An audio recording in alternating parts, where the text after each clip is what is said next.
Welcome to Beyond Hormones, the Business of Wellness, the podcast for hormone and functional medicine providers who want a thriving, predictably profitable practice and maybe a little less stress along the way.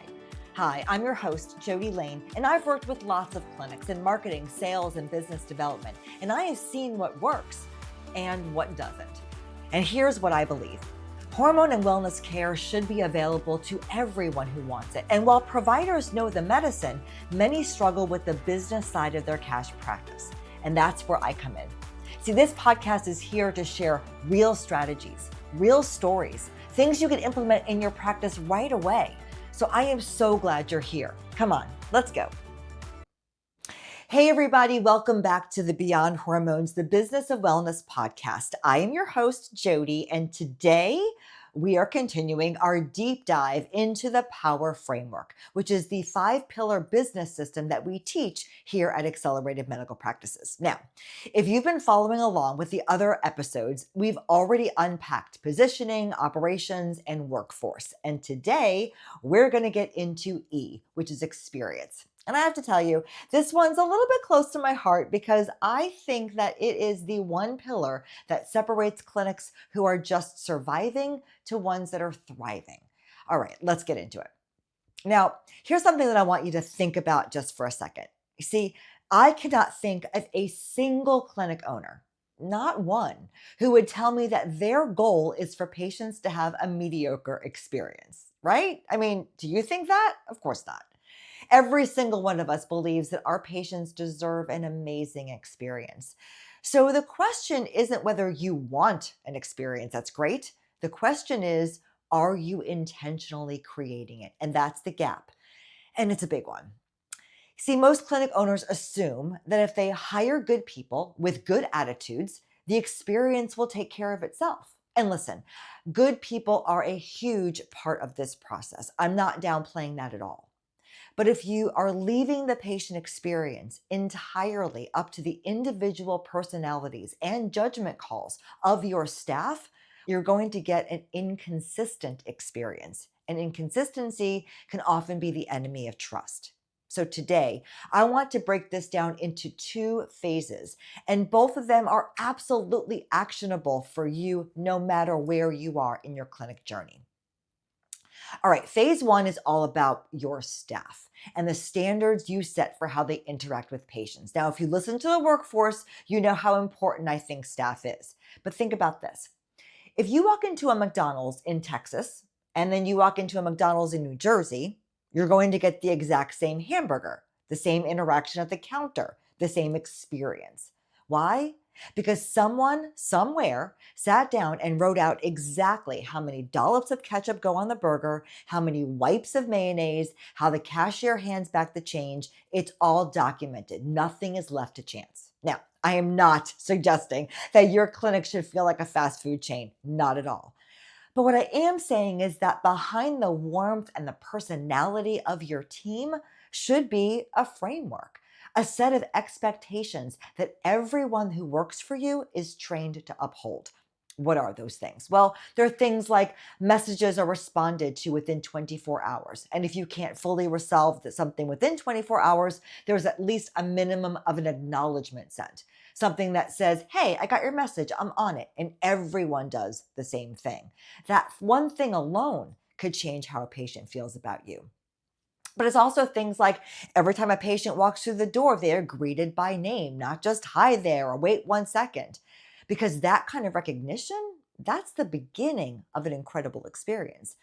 And when you document these expectations in a standard operating procedure, and yes, I am absolutely recommending that you build one of these if you don't have one, a couple of really powerful things happen. First, your staff knows exactly what's expected of them. And I want to tell you something that might surprise you. Even your most naturally customer service oriented team members appreciate having this written down because on a really hard day, on a slammed Tuesday where the phones are going crazy and the portal's blowing up, knowing the rules takes the mental load off. They don't have to decide what they think the right thing is. They just do the right thing. And then second, and this one is big, It creates consistency across your entire team, not just your all-star players, everyone. Now, let's talk about something that doesn't get talked about enough, and that is upset patients. Now, when I was at the clinic in Orlando, my boss had a rule that I absolutely loved. He said, in this clinic, the patient is not always right. I will stand by my team when a patient is upset or yelling until I get to the bottom of what's actually happening. How many bosses do you know do that?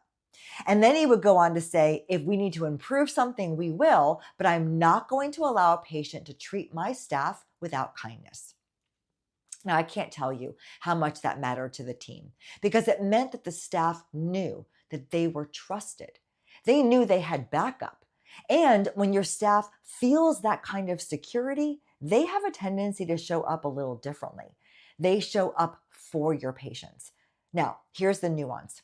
Sometimes patients do have a legitimate complaint, and we absolutely need to hear it, even if it's not legitimate, and we have to respond to it. But sometimes, and you know this is true, a patient is just having a bad day and they're taking it out on the next available person who happens to be your front desk or your medical assistant.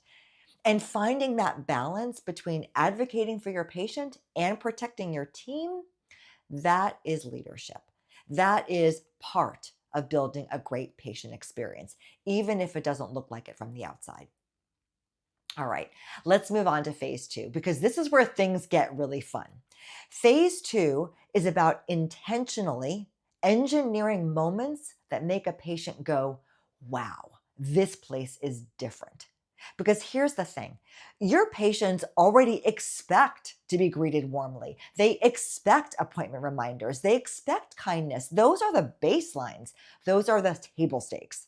But what I'm talking about in phase two are things nobody expects. It's the things that make people pick up the phone or write a 5-star Google review just because they can't believe how good it felt to be a patient at your clinic. Let me give you a few of my favorites. Now, this one is so easy and yet truly impactful. Put a picture of each patient in the chart in your EMR. Go ahead. Most EMRs have this functionality so that when a patient walks through the door, your front desk can look at the picture, then look at the face and greet them by name before they even had a chance to say, I have an appointment. That is a little mini wow moment. Now, same concept. If a patient mentions something personal during their visit, a new grandchild who is just born, a 50th anniversary party that's coming up, a vacation they've been planning, document it. Put it in the notes section of their chart. And when they come back in, ask, so how was your trip? How did the party go? Look, we're all human. We're all busy. We all know we have a lot on our plate. But when somebody remembers the details about your life, I mean, like really remembers, that's impressive. And it's also a differentiator. Here's another one. We did this at our clinic and it was a wild success. It was called Patient Appreciation Week. Now, it was once a month. We would do something special just for those patients that happened to come in during that week. We had healthy snacks. Sometimes we made it themed and we had a little gift. I remember one week we did teeny tiny notebooks with gratitude quotes on it that we got from dollar store. It was nothing extravagant, but the patient didn't know it was coming. So they walked in and they were just like, oh my gosh, something there for them, a small, unexpected gesture. And those moments stick. How about appreciation events once a year? Not a sales event. This is not a time to pitch your new services. It's just a little party to genuinely say thank you for being a part of our family. It's another incredible way to deepen that loyalty. How about this? A phone call 2 or 3 days after a treatment, especially something like a pellet insertion, just to check in and make sure that everything went well. That's extraordinary these days in healthcare. Patients are not used to that. That call from your clinic will mean more than you could ever know.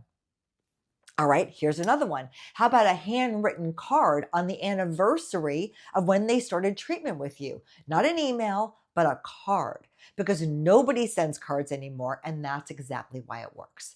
Now, I want you to remember that none of these things are going to make your patients lose their mind in the moment. You're probably not even going to get any recognition and definitely a standing ovation. But here is what you will get: retention.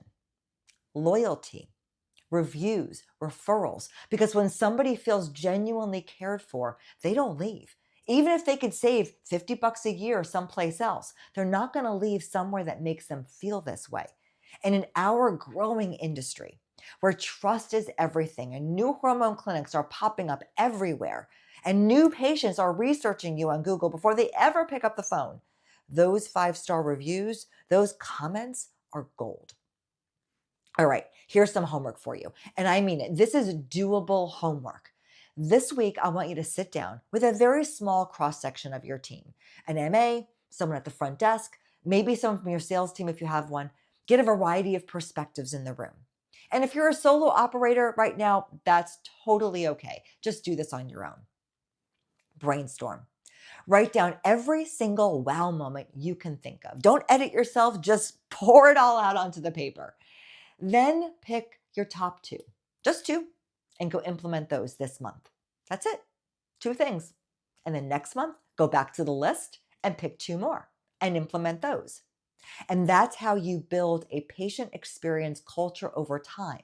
Not in one giant leap where it feels completely overwhelming, but in an intentional, stackable steps. Now, the phase 1 piece, building out your staff's SOPs for patient experience standards, I am not going to sugarcoat it, guys. That is not a quick weekend project. That's a real initiative that's going to take some focused time and attention. But here's what I can tell you. It is 100% worth it. Because when your team knows what's expected, when patients consistently feel cared for, when your culture and your experience reinforce each other, that is when clinics stop feeling like a job and start feeling like something that you have built and that you're genuinely proud of. And it's one less thing you have to worry about. Look, I have very vivid memories of day-to-day clinic life when my day was going great. I was happy, I was feeling good, doing my work, and then bam, I was stopped by a phone call from an upset patient who had a legitimate complaint.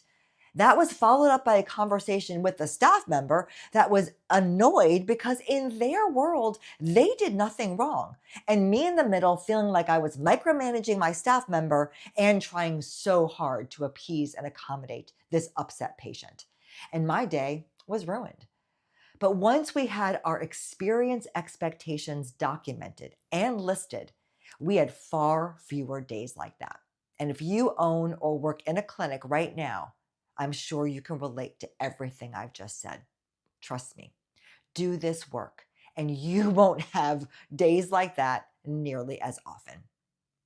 Well, I hope that you've enjoyed this little snippet into the pillar of experience. And if you want support building any of what we just discussed, then we are here for you over here at Accelerated Medical Practices. Go find us on acceleratedmedicalpractices.com, or if you want, email me directly at Jody, Jody, at acceleratedmedicalpractices.com. I would love to chat with you on how you can do this in your clinic so you can have a lot less days of being referee and managing everyone's emotions, which completely drains you of yours. All right. Thank you so much for your time and spending it with me today. If this episode gave you even one thing you're going to go do, that makes my day. And if you want, go share it with a colleague who needs to hear it too. And, if you enjoyed this, please leave a review. I would truly appreciate that, and it helps the show more than you know. Thank you so much for being with me here today at the Business of Wellness podcast. Go do something great today. Thank you for listening to Beyond Hormones, the Business of Wellness. I hope that you're walking away with fresh ideas and real strategies you can use to grow your practice with profit and purpose. If you enjoyed today's episode, be sure to follow the show so you never miss a conversation. And if something you heard today resonated with you, do me a favor, share this episode with a friend or a colleague. It's one of the best ways you can support the show, and it might be exactly what they need to hear right now. If you want even more tools and support, go ahead and head over to acceleratedmedicalpractices.com. Until next time, keep doing the work that matters. Your patients need you, and I am cheering you along every step of the way.